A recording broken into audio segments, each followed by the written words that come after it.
Assalamualaikum warahmatullahi wabarakatuh. Izin memperkenalkan diri, Taruna Utama Igu Ilham Habibi, STB 4472, Prodi Teknik Kemasyarakatan kelas C.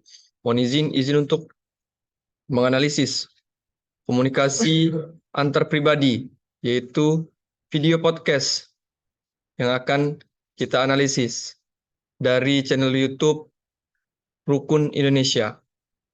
Baik, sebelumnya di sini saya akan menjelaskan apa itu komunikasi antar pribadi.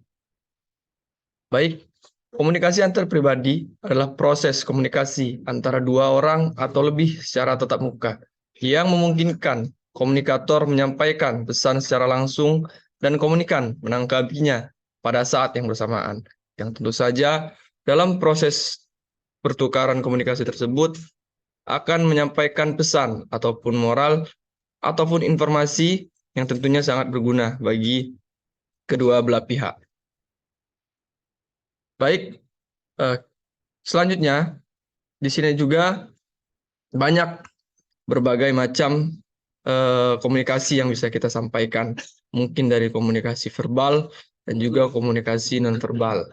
Komunikasi verbal kita ketahui komunikasi yang menggunakan dengan media lisan ataupun tulisan. Mungkin secara langsung dengan mulut dan juga tulisan yang disampaikan di media-media.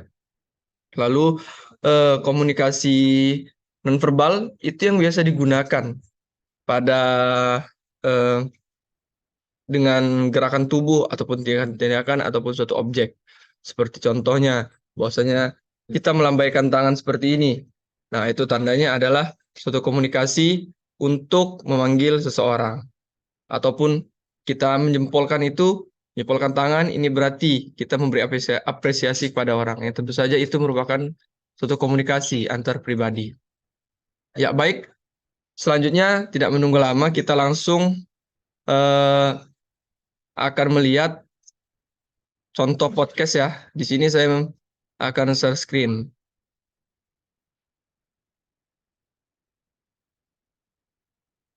Ya, di sini saya mengambil eh, podcast dari channel YouTube Rukun Indonesia, yaitu dengan judul Kisah Hijrahku. Dari pang hingga pemakai narkoba, kini jago baca kitab. Ya, mungkin kita akan memutar videonya. Ya gitu kan mau tidur makan tidur hubungan dari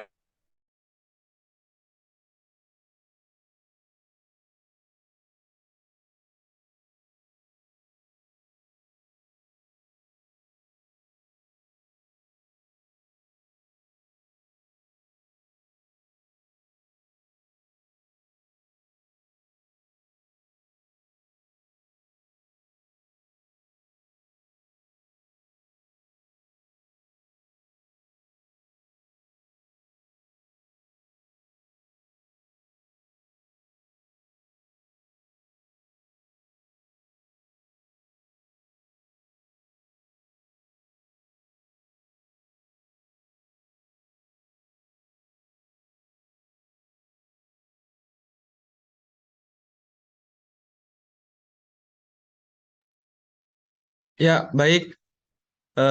Mungkin dari cuplikan video YouTube yang podcast yang telah dilihat bisa kita ambil ya. Mungkin dari eh, apa namanya anak pang tersebut, yang awalnya anak pang tersebut ya, di mana dia sebagai pihak penjawab di sini menjelaskan bahwasanya dia menjelaskan persepsi dirinya sendiri terkait dengan pengalaman apa yang telah dialaminya sebelumnya. Yang kita ketahui, eh, dia yang dulunya anak pang, yang dulunya berandalan, kini sekarang bisa berubah ataupun bisa hijrah, bahkan sampai bisa membaca kitab. Nah, ini kita ambil bahwasanya apa yang disampaikan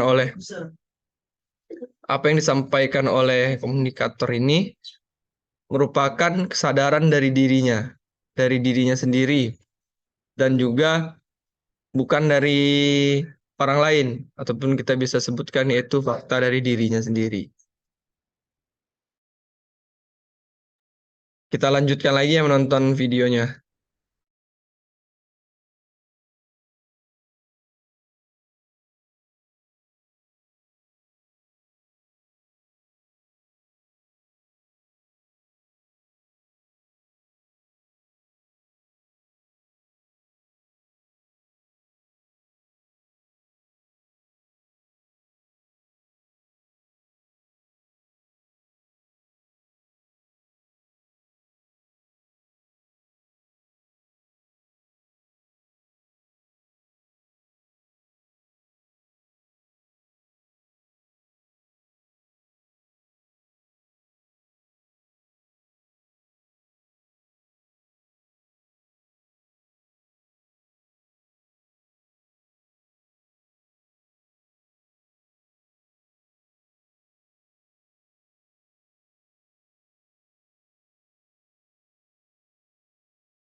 Ya, baik. Di sini saya akan menyampaikan lagi berapa materi yang bisa kita ambil, yaitu ada beberapa karakteristik komunikasi antar pribadi ya. Ya, contohnya itu komunikasi antar pribadi dimulai dengan diri sendiri, yang disampaikan oleh Mas Erlangga tadi, bahwasanya apa yang dia sampaikan pada saat ditanya itu merupakan hasil ataupun proses dari pengalaman dirinya sendiri. Lalu yang kedua, komunikasi antar pribadi menyakup aspek-aspek isi pesan dan hubungan antar pribadi. Yang tentu saja eh, proses podcast ini tentu saja berguna untuk penyampaian pesan moral untuk si eh, yang menonton video ini begitu. Jadi bahwasanya para viewers atau penonton-penontonnya bisa mendapatkan pesan moral sehingga bisa berbuat baik ke depannya. Lalu ada juga mensyaratkan adanya kedekatan fisik antara pihak-pihak yang berkomunikasi. Jadi bisa kita lihat dari raut wajah Mas Erlangga itu bisa mencerminkan emosi-emosi yang mungkin terharu ataupun terharu senang seperti itu. Jadi di sini emosi saat melaksanakan komunikasi antar pribadi itu tercapai begitu. Lalu ada juga komunikasi antar pribadi bersifat transaksional yang mengacu pada tindakan dari pihak-pihak yang berkomunikasi. Ada juga saling tergantung satu sama lainnya kan, saling bertukar pikiran dan saling menanyakan. Dan juga komunikasi antar pribadi tidak dapat diubah maupun diulang begitu. Next, mungkin kita bisa melihat lagi podcastnya ya.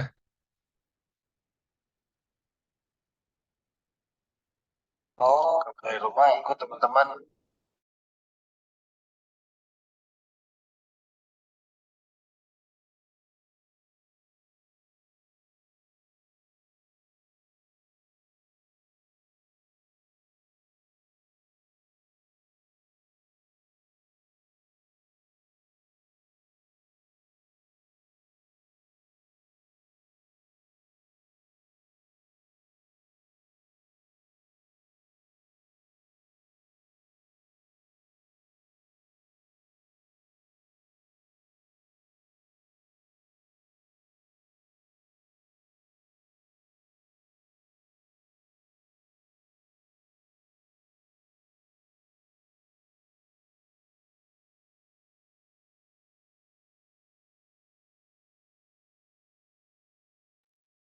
Ya, baik. Selanjutnya bisa kita lihat ya. Dari si penanya itu memancing-mancing bahwasanya agar penjawab ini bisa mengeluarkan informasi ataupun menyampaikan informasinya. Nah, di sini juga akan saya sampaikan bahwasanya ciri-ciri komunikasi antar pribadi itu ada beberapa, yaitu keterbukaan. Jadi, si penjawab akan mengeluarkan keterbukaannya, openis ya. Lalu juga tidak ada yang ditutup-tutupinya begitu ya. Lalu ciri selanjutnya itu ada empati dan juga ada dukungan. Tentu saja dukungan ini yang diberikan oleh orang-orang sekitarnya Mas Erlangga ini berarti. Lalu ada rasa positif dan rasa kesetaraan ataupun pengakuan dari kedua belah pihak yang tentunya saling menghargai ya. Apa yang tidak perlu disebut tentu saja tidak perlu disebut dalam komunikasi ini. Mungkin itu yang berbau sara ataupun yang tidak pantas lah disampaikan pada saat kita berkomunikasi antar pribadi begitu. Next, kita lanjut ya nonton videonya.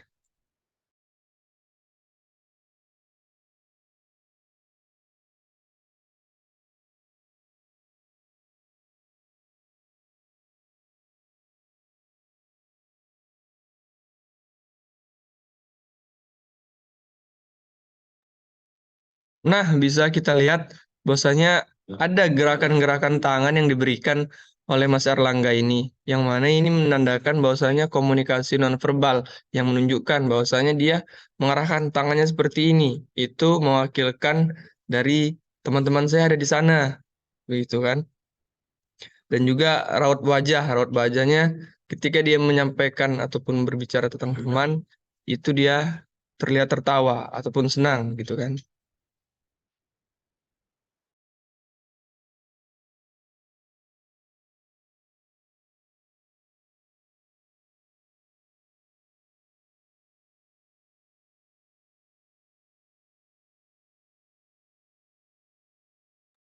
Bisa kita lihat lagi bahwasanya di sini ekspresi wajah dari Mas Erlangga itu seperti memikir dan memutarkan, menanggukkan kepala ke atas lalu sambil matanya berpikir, itu tandanya ia sambil mengingat-ingat kejadian-kejadian lalu.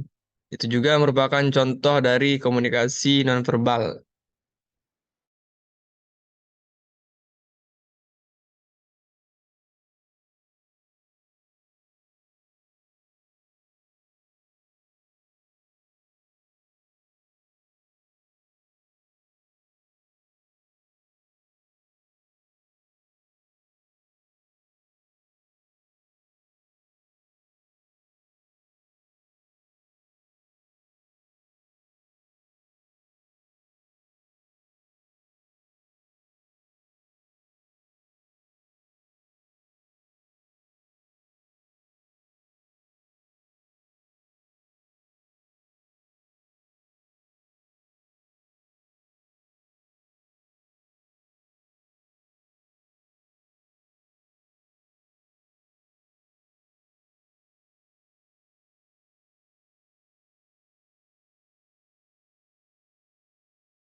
Ya, mungkin kita sudah melihat tadi beberapa contoh cuplikan dari podcast dari channel YouTube Rukun Podcast ya.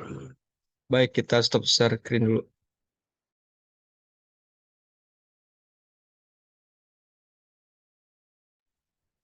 Ya, baik. Kita sudah melihat tadi podcast yang telah disampaikan ya, yaitu tentang eh, punk rock yang berubah menjadi tobat dan sampai akhirnya bisa membaca kitab gitu kan. Nah, di sini saya akan menambahkan juga ya, hambatan-hambatan apa yang terjadi ketika kita melaksanakan komunikasi antar pribadi.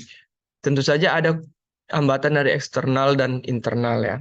Nah, mungkin di sini hambatan-hambatan eksternal yaitu ada message overload, di mana kita akan menerima banyak informasi dari berbagai orang-orang yang berbeda. Tentu saja ini akan menyulitkan penyamaan persepsi kita begitu. Lalu yang kedua ada message complexity, yang semakin detail dan semakin rumit sebuah pesan maka kita akan sulit untuk mendengarkannya.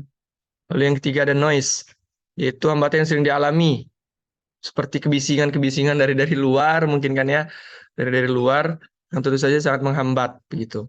Lalu juga ada hambatan internal yang merupakan ada preoccupation, yaitu sangat asik dengan pikiran Anda sendiri sehingga apa yang kita fokuskan itu menjadi lupa begitu. Lalu ada prejudgment, hambatan lainnya kita bersangka terhadap orang tersebut itu membuat pesan kita itu tersangka-sangka dan kita buat-buat begitu.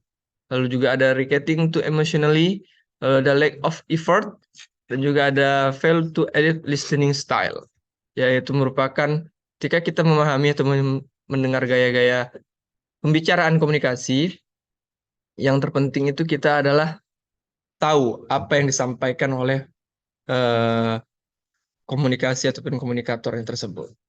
Mungkin itu saja yang bisa saya sampaikan pada kesempatan kali ini, yaitu tentang analisis komunikasi antar pribadi yang menganalisis podcast dari channel YouTube eh, Rukun Podcast ini. Nah, tentu saja sebuah materi-materi dari pembelajaran apa yang telah kita pahami tentang komunikasi antar pribadi dari pengertian, niche, karakteristik, bahkan contoh-contoh komunikasi verbal dan verbal, emosi, dan juga hambatan-hambatan telah kita sampaikan. Mungkin saya kira cukup untuk kesempatan kali ini. Saya akhiri. Assalamualaikum warahmatullahi wabarakatuh. Terima kasih.